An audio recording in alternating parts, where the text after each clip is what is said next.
Hello everyone, welcome back.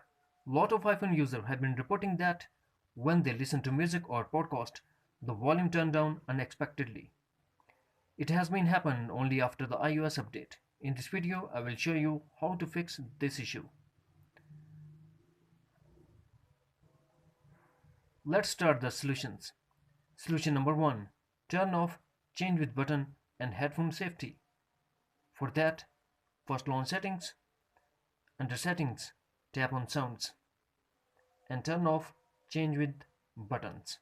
Now tap on headphone safety, turn off headphone notifications, also turn off reduce loud sounds. Now go back to eyes. Under settings, tap on screen time and tap content and privacy restrictions. Now scroll down and find reduce loud sounds.